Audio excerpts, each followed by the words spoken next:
Esta historia que les voy a contar le pasó a mi papá. Corría el año de 1965 en un pequeño pueblo perteneciente a Ciudad Valle, San Luis Potosí. De esos pueblos llenos de historias y leyendas. Cuenta mi papá que él vivía en lo alto de un cerro rodeado de mucha vegetación, al cual para llegar al lugar tenía que caminar por un camino real, el cual estaba solitario, ya que vivían pocas personas en el sitio, y solo a veces caminaban algunos cazadores y leñadores. Cuenta que una noche bajaron él, un hijo pequeño de 1 año, y su primera esposa al pueblo más cercano, a un velorio de un amigo. Estuvieron toda la noche acompañando en dicho velorio. Ya en la mañana, serían como las 6, con el cantar de los gallos y los primeros rayos del sol, regresaban a su casa, y al subir por el camino real, él llevaba a su hijo en brazos. Vio como a unos 7 metros frente a él que venía bajando corriendo un toro, a una velocidad endemoniada. Justo cuando les iba a pegar, él cubrió a su hijo con su cuerpo y agachó la cabeza para que el golpe de aquel animal no pegara de lleno al niño, y empezó a rezar. En ese momento el toro brincó a un espinero que estaba al lado del camino. Mi papá, al voltear, al ver al animal, dice que ya no era un toro el que corría por el espinadero, ya era un puerco el que corría, y dejando un fuerte olor a azufre y un fuerte miedo en el lugar. Todavía recordar dicho suceso, a mi papá le daba miedo recordarlo. Y de caminar por aquel lugar, ni les cuento.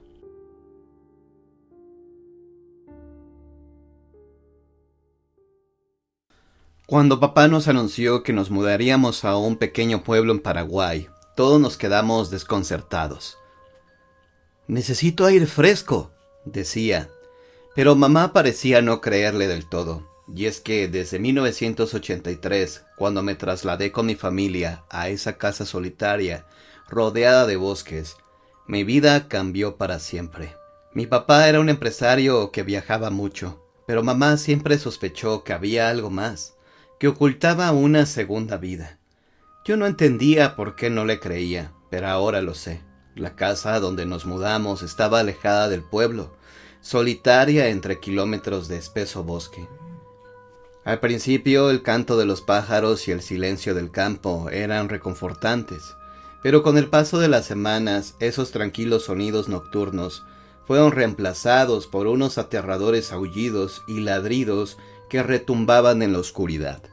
Cuando llovía podíamos ver huellas en el lodo alrededor de la casa. Eran patas con garras enormes. Parecían de un animal grande, pero algo no estaba bien con esas huellas. Parecían mitad humanas. Una noche, mis hermanas y yo vimos algo horrendo. Desde nuestra ventana distinguimos la figura de una criatura.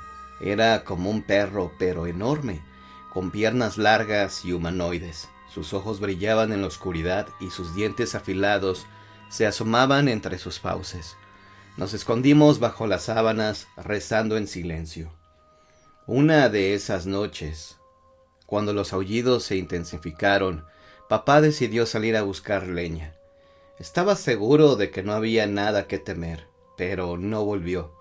Mamá, angustiada, nos mantuvo en la casa. Desde la ventana, lo único que vimos fue cómo esa criatura derribaba a papá, arrastrándolo hacia la espesura del bosque.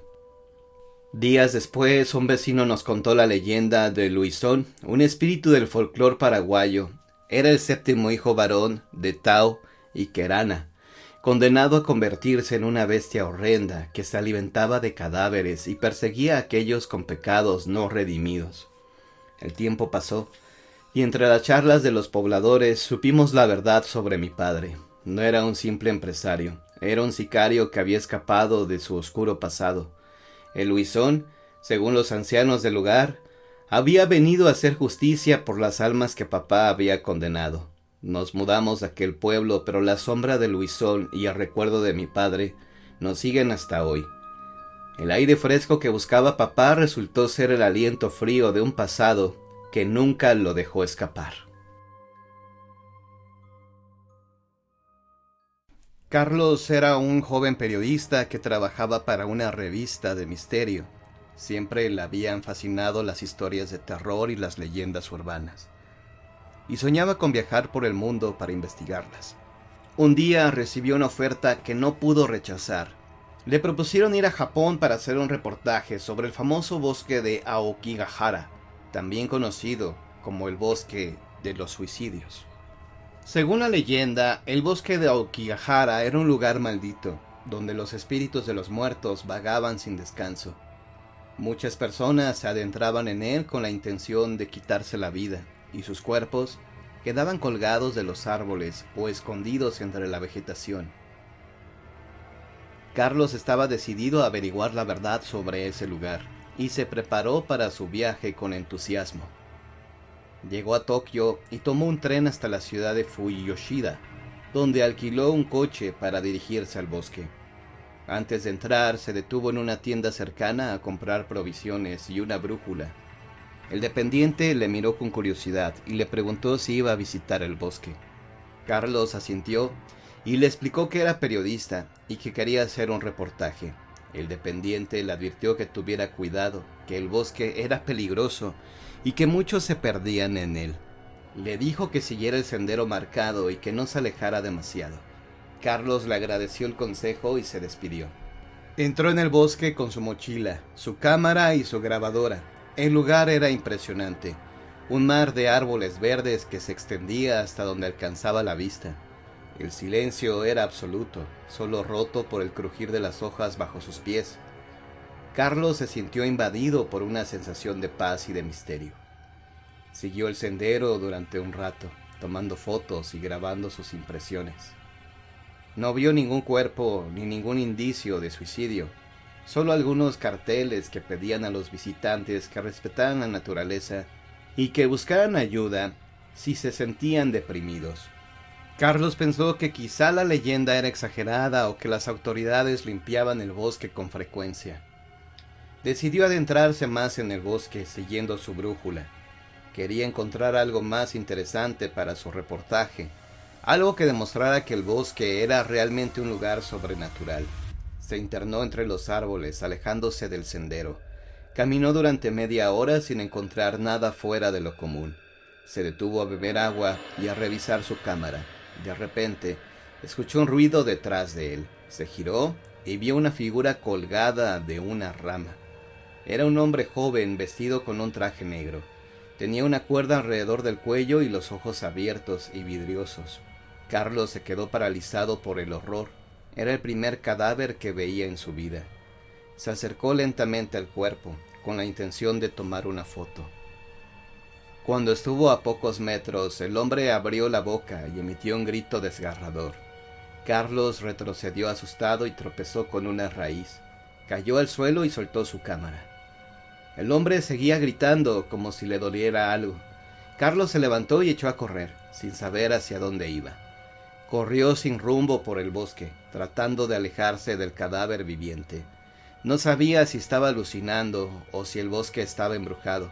Solo quería salir de ahí cuanto antes. Pero cuanto más corría, más se adentraba en el laberinto verde. Los árboles parecían iguales, no había ningún camino ni ninguna señal.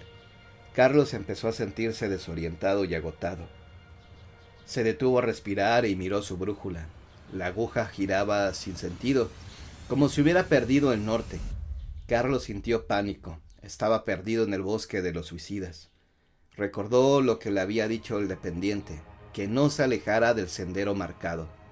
Se arrepintió de haber sido tan imprudente. Sin pensarlo, volvió sobre sus pasos para poder encontrar el sendero, pero no lo veía por ningún lado.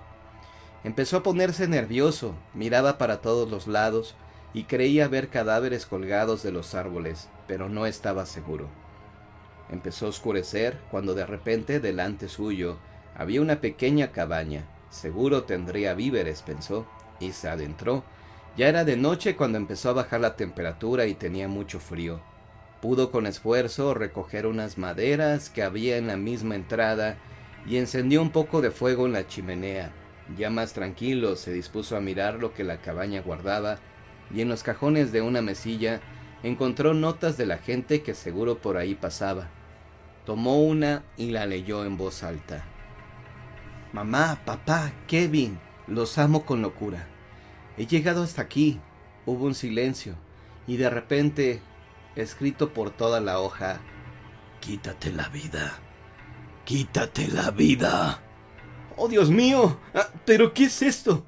¿Cómo es que alguien te podría incitar a hacer algo así? Miró todas las hojas y eran iguales. No entendía nada. Se puso a mirar las fotografías que había realizado por el camino, y al ir pasando una a una, su cara empezó a cambiar. Un escalofrío recorrió todo su cuerpo. Su corazón empezó a palpitar muy deprisa al ver que en las fotografías aparecían cuerpos colgados, desmembrados, y un ser horrible devorándolos.